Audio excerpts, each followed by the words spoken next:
Hi guys, a happy day to all. இன்னைக்கு வீடியோவில் நம்ம 11th standard commerce unit 2 forms of business ஆர்கனைசேஷனில் இருக்க சாப்டர் 9 கவர்மெண்ட் ஆர்கனைசேஷன் தான் பார்க்க போகிறோம். அண்ட் இந்த சாப்டர் பார்க்குறதுக்கு முன்னாடி நான் ஒரு விஷயம் சொல்லிடுறேன். இந்த சாப்டரை வந்துட்டு 3 வீடியோவாக நான் எடுக்கலாம் அப்படின்னு சொல்லிட்டு இருக்கேன். லைக் 3 ஏன் அப்படின்னா இதில் 3 விஷயத்தை பற்றி நம்ம பேச போகிறோம். Departmental undertaking, public enterprises and government organisation. அதனால் இது 3ஆக ஸ்ப்ளிட் பண்ணி 3 வீடியோஸாக போடலாம் அப்படின்னு இருக்கேன். ஸோ இன்றைக்கி வீடியோவில் நம்ம பார்க்க போகிறது full and full based on departmental undertaking topic தான் நம்ம பார்க்க போகிறோம். அதுக்கு முன்னாடி ஃபர்ஸ்ட் நம்ம ஒரு இன்ட்ரடக்ஷன் பார்த்துடலாம். பப்ளிக் என்டர்பிரைஸ்னால் என்ன, கவர்மெண்ட் ஆர்கனைசேஷன்னா என்ன, எதுக்காக இது உருவாக்கப்பட்டுச்சு அப்படின்னு சொல்லி பார்த்துடலாம். Public enterprise is a form of business organisation gained economic importance in most of the countries of the world in recent years. So கடந்த சில வருஷங்களாக பப்ளிக் என்டர்பிரைஸ் அப்படின்றது ஒரு பெரிய லெவல் க்ரோத் அடைஞ்சிருக்கு. அண்ட் இது வேர்ல்டு எக்கானமியை பெருசாக ரிஃப்ளெக்ட் பண்ணியிருக்கு இந்த government organisations. And during 20th centuries, so 20th centuryயில் தான் ரொம்ப பெரிய லெவலில் ஒரு இன்வால்மெண்ட் இருந்துச்சு. Government started participating in industrial and commercial activities. So commercial ஆக்டிவிட்டினா என்ன அப்படின்னா, commercial activity deals with the interchange of goods and services. So economic activity and commercial activity அப்படின்னா என்ன, economy it is a broader term. சரிங்களா? Commercial activity அப்படின்றது வெறும் trade, goods and service அந்த interaction மட்டும் இருக்கும். பட் எக்கானமின்னு பேசும்போது commercial activity is a part of the economy. சரிங்களா? அது ஒரு broader term which involves other activities like finance. சரிங்களா? ஸோ அதனால் அது நம்ம கமர்ஷியல் ஆக்டிவிட்டி அப்படின்னு சொல்லி தனியாக சொல்கிறோம். And previously the role of government was limited to the maintenance of law and other. Industrial ரெவல்யூஷனுக்கு அப்புறம் என்ன ஆச்சு அப்படின்னா, இண்டஸ்ட்ரியல் ரெவல்யூஷனுக்கு அப்புறம் தான் இண்டஸ்ட்ரீஸ்லாம் நிறைய க்ரோத் ஆக ஆரம்பிச்சிது. அதுக்கு முன்னாடி லிமிட்டட் லாஸ் அண்ட் ஆர்டர்ஸ் மட்டும்தான் இருந்துச்சு. And private entrepreneurs worked only for the profit motive. So அவங்க எதுக்காக ஒர்க் பண்ணாங்க அப்படின்னா, ப்ராஃபிட்டை தான் மெயின் மோட்டோவாக வச்சுருந்தாங்க. த எக்ஸ்ப்ளாய்டேஷன் ஆஃப் கன்சியூமர். எக்ஸ்ப்ளாய்டேஷன்னா சுரண்டல். கன்சியூமர்கிட்ட இருந்து நிறைய சுரண்டல் இருந்துச்சு. லைக் அவங்களோட மணி இதெல்லாம் ப்ரைவேட் என்டர்பிரைசஸ் மூலயமா நிறைய இருந்துச்சு. சுரண்டல் நிறைய இருந்துச்சு. அதனால் என்னாச்சு அப்படின்னா, கவர்மெண்ட் இன்டர்ஃபேர் ஆக ஆரம்பித்தாங்க. The development of industries was left to the judgment of private enterprise. So private தான் நிறைய இண்டஸ்ட்ரீஸ் எடுத்து நடத்திட்டு இருந்தாங்க. அதுக்கப்புறம் தான் கவர்மெண்ட் வந்துச்சு. Therefore, government intervention become necessary to the safeguard of interest of a public, even in developed countries like US and UK. So அதுக்கப்புறம் government வந்ததுக்கப்புறம் தான் என்னாச்சு அப்படின்னா, பப்ளிக்கு ஒரு சேஃப்கார்ட். அதுக்காக தான் கவர்மெண்ட் அவங்களோட இண்டஸ்ட்ரி ரெவல்யூஷனுக்கு அப்புறம் கவர்மெண்ட் இன்டர்ஃபியர் பண்ண ஆரம்பித்தாங்க இன் மெனி இண்டஸ்ட்ரீஸ்.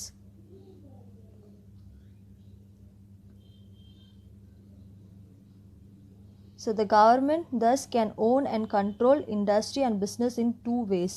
Either அவங்க ஒரு நியூ பிஸ்னஸ் யூனிட் ஸ்டார்ட் பண்ணலாம், அப்படி இல்லை அப்படின்னா taking over the existing industry or commercial unit owned by the private person. So private persons வச்சுருக்க எக்ஸிஸ்டிங் இண்டஸ்ட்ரி ஆர் கமர்ஷியல் யூனிட்டை இவங்க டேக் ஓவர் பண்ணாங்க. அப்படி பண்ணும்போது பப்ளிக்கு அது ரொம்பவே யூஸ்ஃபுல்லாக இருந்துச்சு. நெக்ஸ்ட் நம்ம பார்க்க போகிறது meaning and feature of departmental undertaking. So இது வரைக்கும் நம்ம பார்த்தது ஒரு சின்ன இன்ட்ரடக்ஷன். ஸோ இப்போ தான் நம்ம டிபார்ட்மெண்டல் அண்டர்டேக்கிங்குள்ளே போகிறோம். டிபார்ட்மெண்ட் அப்படின்னா என்ன, ஒரு தனி துறை. சரிங்களா? ஸோ அந்த ஒரு டிபார்ட்மெண்ட்டும் கவர்மெண்ட்டுக்கு என்ன ஒரு சப்போர்ட் கொடுத்தாங்க அப்படின்றத நம்ம பார்க்க போகிறோம். Department form of organisation of managing state enterprise is the oldest form of organization. So ஃபஸ்ட்டுலேருந்தே இது ஒரு ஓல்டஸ்ட் ஃபார்ம். லைக் 20th சென்ச்சுரிக்கு முன்னாடியிலேருந்தே இந்த டிபார்ட்மெண்டல் அண்டர்டேக்கிங் அப்படின்றது வந்து இருக்குது. In those days there was no distinction was made between the routine function of the government and that of public enterprise. அதில் வந்து எந்த ஒரு டிஸ்டிங்ஷனாக டிஃப்ரென்ஸுமே வந்து இருக்காது. லைக் ரொட்டீன் ஃபங்க்ஷன் ஆஃப் கவர்மெண்ட்டுக்கும் பப்ளிக் என்டர்பிரைஸ்க்கும் வந்துட்டு பப்ளிக் என்டர்பிரைஸ்னால் வந்து பொது நிறுவனங்கள், சரிங்களா. ஸோ கவர்மெண்ட் ஆர்கனைசேஷன் வந்துட்டு எப்படி ஃபங்க்ஷன் பண்ணுவாங்க அப்படின்னா ரெண்டுமே சிமிலராக தான் வந்து இருக்கும் அப்படின்னு சொல்கிறாங்க. Therefore most of the early state owned enterprise were best examples of the departmental form of organization. So என்ன அப்படின்னா oldest form of departmental undertaking தான் வந்து பெஸ்ட் எக்ஸாம்பிளாக வந்து இருந்துச்சு. Under departmental form of organization public enterprise is run as a separate full fledged ministry. So departmental அண்டர்டேக்கிங்க்கு கீழே அந்த ஆர்கனைசேஷன்ஸ்க்கு கீழே பப்ளிக் என்டர்பிரைசஸ் வந்து அவங்களோட செப்பரேட்டாக அவங்க வந்துட்டு ஒரு மினிஸ்ட்ரி வச்சு அதை வந்து ரன் பண்ணிகிட்டு இருந்தாங்க ஃபார் கவர்மெண்ட். ஃபார் எக்ஸாம்பிள் வந்து இந்தியன் ரயில்வேஸ், இது யாருக்கு கீழே இருந்துச்சு அப்படின்னா managed by ministry of railways. அதுக்கப்புறம் போஸ்ட் அண்ட் டெலிகிராம் சர்வீஸ், இவங்க யார் கீழே ஒர்க் பண்ணாங்க அப்படின்னா ministry of communication. Next Delhi milk scheme, all India radio, Doordarshan, இதெல்லாம் வந்து டிபார்ட்மெண்ட் அண்டர்டேக்கிங்கோட ஒரு பெஸ்ட் எக்ஸாம்பிளாக இருந்த ஆர்கனைசேஷன்ஸ். ஸோ ஃபீச்சர்ஸ் பார்க்கலாம். டிபார்ட்மெண்டல் அண்டர்டேக்கிங்கோட ஃபீச்சர்ஸ். ஃபர்ஸ்ட் வந்து அல்டிமேட் ரெஸ்பான்சிபிலிட்டி. யாருக்கு அப்படின்னா டிபார்ட்மெண்டல் அண்டர்டேக்கிங்க்கு வந்து மிகப்பெரிய ஒரு ரெஸ்பான்சிபிலிட்டி இருந்துச்சு. எதுக்காக அப்படின்னா the ultimate responsibility for the management of department undertaking lies with the ministry concern who is responsible. இந்த மினிஸ்ட்ரி கன்சர்ன் அப்படின்றது வந்து யாருக்கு ரெஸ்பான்சிபிளாக இருந்தாங்க அப்படின்னா பார்லிமெண்ட் அண்ட் ஸ்டேட் லெஜிஸ்லேஷன். அவங்க என்ன ஒரு வேலை செஞ்சாலும் அந்த மினிஸ்ட்ரிக்கு கீழே அவங்க வந்து யாருக்கு ரெஸ்பான்சிபிள் அப்படின்னா பார்லிமெண்ட் அண்ட் ஸ்டேட் லெஜிஸ்லேச்சர். பார்லிமெண்ட்னா என்ன? பாராளுமன்றம், சரிங்களா. ஸோ இதெல்லாம் நீங்கள் 10th ஸ்டாண்டர்ட்லேயே படிச்சிருப்பீங்க. அண்ட் ஸ்டேட் லெஜிஸ்லேஷன், மாநில சட்டமன்றம். பார்லிமெண்ட் வந்து 2 ஹவுசஸ் இருக்காங்க, ராஜ்யசபா அண்ட் லோக்சபா. இதெல்லாம் வந்து நீங்கள் ஆல்ரெடி படிச்சிருப்பீங்க அண்ட் அது உங்களுக்கு சொல்லணும்னு அவசியம் இல்லை. And state legislature, state legislation வந்துட்டு லெஜிஸ்லேச்சர் அப்படின்னா வந்துட்டு லா, சரிங்களா. அது வந்து ஒரு லா. லெஜிஸ்லேச்சர் ஏன் சொல்கிறாங்க அப்படின்னா குரூப் ஆஃப் பர்சன்ஸ் சேர்றதுனால, சட்டப்படி ஒரு குரூப் ஆஃப் பர்சன்ஸ் சேர்றதுனால அதை வந்து லெஜிஸ்லேச்சர் அப்படின்னு அவங்களுக்கு பேர் கொடுக்குறாங்க. ஸோ ஸ்டேட் லெஜிஸ்லேச்சர் வந்து மாநில சட்டமன்றம், சரிங்களா. இதுக்கு வந்து இவங்க வந்து ரெஸ்பான்சிபிளாக இருந்தாங்க. And the minister in return delegates its authority towards various other management levels in departmental undertaking. So ஒரு மினிஸ்டராக வந்துட்டு எந்தெந்த டிபார்ட்மெண்ட்டுக்கு என்னென்ன வேலை கொடுக்கணும் அப்படின்றத பிரித்து கொடுக்கறது அந்த மினிஸ்டரோட ஒர்க்காக வந்து இருந்துச்சு. இதுதான் வந்து அல்டிமேட் ரெஸ்பான்சிபிலிட்டி. நெக்ஸ்ட் வந்துட்டு கவர்மெண்ட் ஃபினான்சிங். ஸோ ஃபினான்ஸ் பொறுத்த வரைக்கும் எப்போவுமே வந்துட்டு பட்ஜெட், ஆனுவல் பட்ஜெட் தான் வந்து it will be prepared by annual budget, it will be prepared by the parliament and the state legislation. அதுபடி தான் வந்து கவர்மெண்ட்டோட ஃபினான்ஸ் எல்லாமே வந்துட்டு ஒர்க் பண்ணும். the revenues of undertaking are paid into the government treasury. So கவர்மெண்ட்டோட ட்ரெஷருக்கு full payment, profit பார்க்கறது, அதுலேருந்து ஒரு பங்கு கவர்மெண்ட் கொடுக்கறது அப்படி கிடையாது. கவர்மெண்ட் தான் இது ஃபுல்லாகவே எடுத்து நடத்துறதுனால கவர்மெண்ட் ஃபினான்ஸ் வந்துட்டு பப்ளிக் என்டர்பிரைசஸ்க்கு எப்படி கிடைக்கும் அப்படின்னா ஆனுவல் பட்ஜெட் போட்டு அவங்க கொடுப்பாங்க. அண்ட் அதில் வர டிபார்ட்மெண்ட் அண்டர்டேக்கிங்கில் வர ஃபுல் ரெவென்யூமே, அவங்க எவ்வளோ சம்பாதிச்சாலும் அந்த ஃபுல் ரெவென்யூமே வந்துட்டு யார்கிட்ட பே பண்ணிடுவாங்க அப்படின்னா கவர்மெண்ட் ட்ரெஷர்கிட்ட வந்து பே பண்ணிடுவாங்க. இதுதான் வந்து கவர்மெண்டல் ஃபினான்சிங் டிபார்ட்மெண்ட் அண்டர்டேக்கிங் பொறுத்த வரைக்கும். நெக்ஸ்ட் வந்து accounting and audit. So accounting and audit வந்துட்டு நார்மல் budgeting தான். So departmental undertaking is subject to a normal budgeting. Account and audit procedure வந்து which are applicable to all government departments. எல்லா government டிபார்ட்மெண்ட்டுக்கும் என்ன procedure இருக்கோ, accounting R audit procedure என்ன இருக்கோ அதுதான் வந்து அப்ளிகபிள். ஸோ இது வந்து simple. Accounting and audit is a normal budget போட்டு என்ன எல்லா கவர்மெண்ட் டிபார்ட்மெண்ட்ஸும் என்ன வந்து ப்ரொசீஜர் ஃபார்ம் பண்ணுவாங்களோ அதே தான் வந்து இந்த டிபார்ட்மெண்டல் அண்டர்டேக்கிங்க்குமே வந்துட்டு இருந்துச்சு. ஸோ நெக்ஸ்ட் வந்துட்டு managed by civil servants. So civil servants அப்படின்னா யார் அப்படின்னா, சிவில் சர்வன்ட்ஸ்னால் வந்துட்டு அரசு ஊழியர்கள். சரிங்களா? ஸோ அரசு ஊழியர்கள் தான் வந்துட்டு இது ஃபுல்லாகவே வந்து மேனேஜ் பண்ணுவாங்க. அண்ட் சிவில் சர்வன்ட்ஸ் பற்றி பேசணும் அப்படின்னா நம்ம நிறைய பேசிகிட்டே போகலாம். Civil servant example, civil service exams வந்துட்டு இருக்குது. ஆல் இண்டியா சிவில் சர்வீஸ், இது 3ஆக வந்து பிரிப்பாங்க. All India civil service group A. Group ஏல வந்துட்டு ஐஎஃப்எஸ், ஐஏஎஸ், அதுக்கப்புறம் ஐஏஎஸ் இல்லை IaaS. All India civil service தான் வந்து ஐஏஎஸ், ஐபிஎஸ், ஐஎஃப்ஓஎஸ், இதெல்லாம் வந்து all India civil service. Group ஏல வந்துட்டு ஐசிஏஎஸ், ஐசிசிஎஸ், ஐஆர்எஸ் இந்த மாதிரி எக்ஸாம்ஸ்லாம் வந்துட்டு இருக்கும். அண்ட் குரூப் பி வந்துட்டு ஆர்ம்டு ஃபோர்ஸ், இவங்க தானிஷஸ் ஆஃபீஸர்ஸ் அப்படின்னு சொல்லுவாங்க.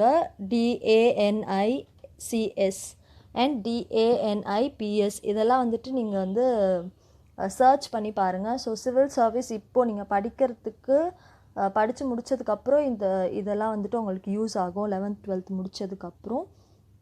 ஸோ இந்த மேனேஜ்டு பை இந்த டிபார்ட்மெண்டல் அண்டர்டேக்கிங் எதுக்கு இது சொல்ல வந்தேன் அப்படின்னா, டிபார்ட்மெண்டல் அண்டர்டேக்கிங் வந்து யார் மேனேஜ் பண்ணுவா அப்படின்னா சிவில் சர்வன்ட்ஸ். சிவில் சர்வன்ட்ஸ்னால் யார்?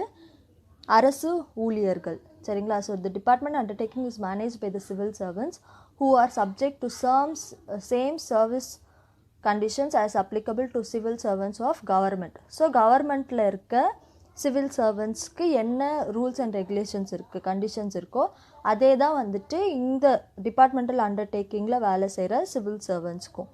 ஸோ இந்த டிபார்ட்மெண்டல் அண்டர்டேக்கிங்கில் இருக்க சிவில் சர்வன்ட்ஸ் தான் வந்துட்டு ஃபுல்லாகவே வந்து மேனேஜ் பண்ணுவாங்க. இது one of the feature. Next வந்துட்டு sovereign immunity. So the departmental undertaking cannot be sued anybody without the consent of the government. So சாவரின்னா வந்துட்டு சுப்ரீம் ரூலர். சரிங்களா? ஸோ அந்த சுப்ரீம் ரூலர் வந்து கவர்மெண்ட். ஸோ இந்த கவர்மெண்ட்டோட கன்சர்ன் இல்லாமல், எப்படி சொல்லலாம், அவங்களோட பர்மிஷன் இல்லாமல் இந்த டிபார்ட்மெண்டல் அண்டர்டேக்கிங் வந்து யாருமே வந்து கேஸ் போடவோ வந்து முடியவே முடியாது. So departmental undertaking cannot be sued anybody without the concern of government. கவர்மெண்ட்டோட பர்மிஷன் இல்லாமல் இங்கே எதுவுமே வந்து சட்டப்படி செய்ய முடியாது. இதுவும் வந்து ஒரு ஃபீச்சர். ஸோ நெக்ஸ்ட் நம்ம பார்க்க போகிறது வந்து advantages and disadvantages. Advantages, the following are the advantages of departmental undertaking. First one, easy formation. So departmental undertaking வந்து ரொம்ப ஈஸியாக ஃபார்ம் பண்ணிடலாம். வை? பிகாஸ் டிபார்ட்மெண்டல் அண்டர்டேக்கிங் வந்து full and full it is created by the administrative decision of the government. So கவர்மெண்ட்டோட admin தான் வந்துட்டு இதை வந்து க்ரியேட் பண்ணுவாங்க. ஸோ இதில் வந்து நிறைய லீகல் ஃபார்மாலிட்டிஸ் வந்து இருக்காது. Involving no legal formalities for its formation. So legal formality இல்லை அப்படின்றதுனால டிபார்ட்மெண்டல் அண்டர்டேக்கிங்கை வந்துட்டு நம்ம ஈஸியாக வந்து ஃபார்ம் பண்ண முடியும். நெக்ஸ்ட் வந்து direct and control of parliament or state legislation. So department undertaking it is created by the admin of a government. So இதோட கண்ட்ரோலும் டைரக்ஷனும் யார்கிட்ட இருக்கும் அப்படின்னா parliament and state legislature. So அது ரெண்டுமே என்ன நான் சொல்லிட்டேன். So departmental undertaking is directly responsible to the parliament or the state legislature through its all over head. So departmental undertaking பண்ணுற எல்லா வேலைக்குமே வந்துட்டு it is responsible to the parliament and the state legislature. Next வந்து secrecy maintained. So ஒரு department அப்படின்னு வரும்போது தனித்தனியாக ஒரு கவர்மெண்ட்டில் தனித்தனியாக ஒரு டிபார்ட்மெண்ட் செக்யூர்டாக கொடுக்கும்போது மெயின்டெனன்ஸ் ஆஃப் சீக்ரெட்டி, அந்த சீக்ரஸி அந்த பர்டிகுலர் டிபார்ட்மெண்ட்டோட ரகசியங்களை வந்துட்டு ரொம்பவே வந்து செக்யூர்டாக வந்து மெயின்டைன் பண்ண முடியும். சரிங்களா? அதுதான் லைக் ஒரு இம்பார்ட்டண்ட்டாக பேசும்போது டிஃபென்ஸ் அண்ட் ஆட்டோமேட்டிக் பவர், அந்த டிஃபென்ஸ் மினிஸ்ட்ரியெல்லாம் வந்துட்டு ரொம்பவே வந்து சீக்ரஸியெல்லாம் வந்துட்டு மெயின்டைன் பண்ணணும். ஸோ அப்படி இருக்கும்போது இங்கே சீக்ரஸி ரொம்பவே நல்லா மெயின்டைன் ஆகும். அது வந்து ஒரு major advantage. Strategic industries like defence and automatic power cannot be better managed other than government departments. Department undertaking can maintain secrecy in their work. Lesser burden of tax on public. So இது ஃபுல்லாகவே government paste அப்படின்றதுனால tax burden வந்து public மேலே இருக்காது. அவங்க earn பண்ணுற revenue ஃபுல்லாமே கவர்மெண்ட்டுக்கு தான் போகுது. So no tax burden on the public. earnings of departmental undertaking are entirely paid into the government treasury, resulting in lesser tax burden on the public. Instrument of social change. ஏன் வந்து instrument சொல்கிறாங்க அப்படின்னா department undertaking, டிபார்ட்மெண்ட்டாக அதை பிரித்து அந்த வேலைகளை வாங்கும்போது சோஷியலாக ஒரு சேஞ்ச், எக்கனாமிக்காக ஒரு சேஞ்ச் நடக்கிறதுக்கு இந்த டிபார்ட்மெண்ட் அண்டர்டேக்கிங் ஒரு இன்ஸ்ட்ருமெண்ட், ஒரு டூலாக வந்து இருக்குது. அதனால் இதை இன்ஸ்ட்ருமெண்ட் ஆஃப் சோஷியல் சேஞ்ச் அப்படின்னு சொல்கிறாங்க. அண்ட் இதை இன்ஸ்ட்ருமெண்ட் ஆஃப் சோஷியல் சேஞ்சாக இருக்கிறதே வந்து ஒரு பெரிய advantage. Government can promote economic and social justice through departmental undertaking. Hence, a departmental undertaking can be used by the government as an instrument for social change. Less risk of misuse of public money. So, public money வந்துட்டு departmental undertakingல வந்து misuse ஆகாது, ரொம்ப ஆகாதுன்னு சொல்ல முடியாது. lesser risk of misuse, அவ்வளோ சீக்கிரம் இங்கே வந்து ஏமாற்றிட முடியாது. அண்ட் இதோட பட்ஜெட் அண்ட் அக்கௌண்ட் ஆடிட் எல்லாமே வந்துட்டு கவர்மெண்ட் ப்ரொசீஜர் ஆஃப் கவர்மெண்ட் படி போகிறதுனால இங்கே வந்து மிஸ்யூஸ் பண்ண முடியாது, பப்ளிக் மணியை வந்து மிஸ்யூஸ் பண்ண முடியாது. ஸோ நெக்ஸ்ட் பாயிண்ட் வந்து guided by rules and regulations of ministry. மினிஸ்ட்ரினா வந்துட்டு அமைச்சகம் சொல்லலாம், இல்லை அமைச்சரவை அப்படின்னு சொல்லலாம். ஸோ மினிஸ்ட்ரி வந்துட்டு ஃபுல்லாக ரூல்ஸ் அண்ட் ரெகுலேஷன் வந்து மினிஸ்ட்ரி தான் வந்து கைட் பண்ணுவாங்க, கண்ட்ரோல் பண்ணுவாங்க எல்லாமே. The officers of the departmental undertaking are under the supervision of direct administrative control of the ministry. So அவங்களுக்கு கீழே தான் வந்து இருப்பாங்க, administrative control of the ministry. எல்லா ஆஃபீஸர்ஸ் டிபார்ட்மெண்டல் அண்டர்டேக்கிங்கில் வேலை செய்கிற எல்லா ஆஃபீஸர்ஸுமே அவங்களுக்கு கீழே தான் இருப்பாங்க, direct control of the ministry. They are guided by the rules and regulations of the ministry, framed with a focus of public welfare. So public வெல்ஃபேர்க்காக சில ரூல்ஸ் அண்ட் ரெகுலேஷன்ஸ் உருவாக்கப்பட்டிருக்கும். அதுதான் வந்துட்டு என்ன பண்ணும் அப்படின்னா அவங்கள கைட் பண்ணும் அந்த ஆஃபீஸர்ஸு. So guided by the rules and regulations of the ministry. எதுக்காக அப்படின்னா to focus on the public welfare, பொதுமக்களோட நல்லதுக்காக. நெக்ஸ்ட் வந்து டிஸ்அட்வான்டேஜ். ஸோ டிஸ்அட்வான்டேஜ் வந்து பார்க்கலாம். ஃபர்ஸ்ட் பாயிண்ட் வந்து ரெட் டேப்பிசம். ரெட் டேப்பிசம் அப்படின்னா வந்துட்டு ஒரு ரூல்ஸ் ஒரு ஸ்டாண்டர்ட் இருக்குது அப்படின்னா அது வந்து ரொம்ப எக்ஸசிவாக, ரொம்ப ரிஜிடாக வந்து ரொம்ப கடுமையாக அப்படி இருக்கும்போது அது வந்து ஒரு டிஸ்அட்வான்டேஜ் அப்படின்னு சொல்கிறாங்க. There is too much of procedure which results in delay. அதாவது அந்த ரூல்ஸ் அண்ட் ஸ்டாண்டர்ட்ஸ் எல்லாம் வந்துட்டு நிறைய ப்ரொசீஜர் இருக்குது, லீகல் ஃபார்மாலிட்டிஸ் கிடையாது, பட் ப்ரொசீஜர் வந்துட்டு பெருசு. அதனால் இது வந்து ஒரு disadvantage. Commercial organisation cannot afford delay in taking decisions. Commercial organisation போது அங்கே full and full goods and services ரிலேட்டடாக தான் வந்து இருக்கும். அப்படி இவங்க எடுக்கிற டெசிஷன் டிலே ஆச்சு அப்படின்னா ப்ராடக்ட்ஸ் வேஸ்ட் ஆகும். ஸோ அது வந்து ஒரு மெயின் டிஸ்அட்வான்டேஜ் ரெட் டேப்பிசம் அப்படின்றது. Incidents of additional taxation. So losses வந்து இன்கர் பண்ணுவாங்க departmental undertaken are met out by the treasury. ஸோ அந்த ட்ரெஷரே தான் வந்து, அதாவது கவர்மெண்ட் ட்ரெஷரே வந்து பார்த்துக்கும். This very often necessitates additional taxation the burden of which falls on the common man. அப்போது இங்கே வந்து லாஸ் பார்க்குறாங்க அப்படின்னா மற்ற ப்ராடக்டோட விலையை ஏற்றி டேக்ஸ் வந்து ஏற்றி அந்த மாதிரி வந்துட்டு காமன் மேன் மேலே பர்டன் வந்து போடுவாங்க. அப்படி இருக்கும்போது இது வந்து ஒரு டிஸ்அட்வான்டேஜ் அப்படின்னு சொல்கிறாங்க. நெக்ஸ்ட் வந்துட்டு லேக் ஆஃப் காம்படிஷன். ஸோ இங்கே வந்துட்டு காம்படிஷனே வந்து இருக்காது பிஸ்னஸ் ரிலேட்டடாக. ஏன் அப்படின்னா சிவில் சர்வன்ட்ஸ், அதாவது அரசு ஊழியர்கள் தான் வந்துட்டு இதை வந்து பார்த்துப்பாங்க இல்லையா. அப்படி பார்த்துக்கும் போது அவங்களுக்கு வந்துட்டு ஒரு பிஸ்னஸ் ரிலேட்டடான ஒரு நாலேஜோ இல்லை ஒரு எக்ஸ்பீரியன்ஸோ வந்து இருக்காது. ஸோ அவங்க வந்து அவங்களோட ஓன் ஃபேஷனில் வந்து இந்த டிபார்ட்மெண்ட் அண்டர்டேக்கிங் நடத்தும் போது இங்கே சில காம்படிஷன்ஸ் வந்து இருக்காது. Civil servants are given control of these undertakings who may not have business outlook or commercial experience அவங்களுக்கு வந்து இருக்காது. So they run the undertaking in their own fashion without considering the sovereignty of the consumers. So கன்சியூமர்ஸோட needs இல்லையா, needs அப்படி இல்லை அப்படின்னா consumer எப்படி satisfy ஆவாங்க அப்படின்றத இவங்க வந்து கன்சிடர் பண்ண மாட்டாங்க. Next casual approach to the work. So இப்போ முன்னாடி பார்த்த பாயிண்ட்டோட இது ரிலேட் ஆகும். லைக் இவங்க வந்துட்டு இந்த டிபார்ட்மெண்டல் அண்டர்டேக்கிங்கில் வேலை செய்கிறவங்க ஆஃபீஸர்ஸ் வந்து ஃப்ரீக்வெண்ட்டாக ட்ரான்ஸ்ஃபர் ஆகிட்டே இருப்பாங்க.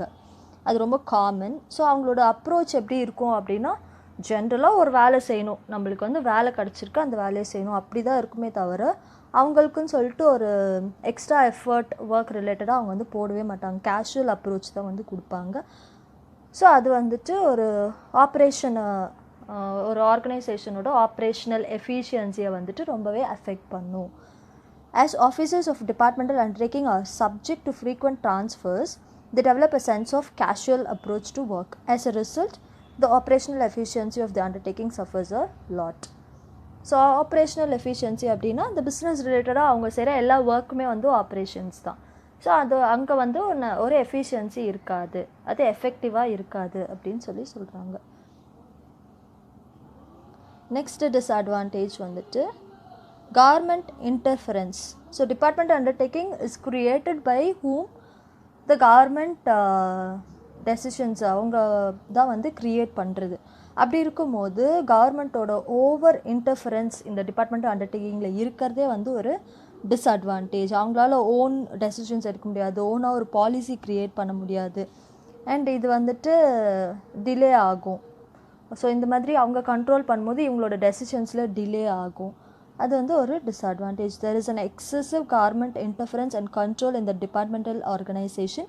These undertakings are not given freedom to decide their own policies.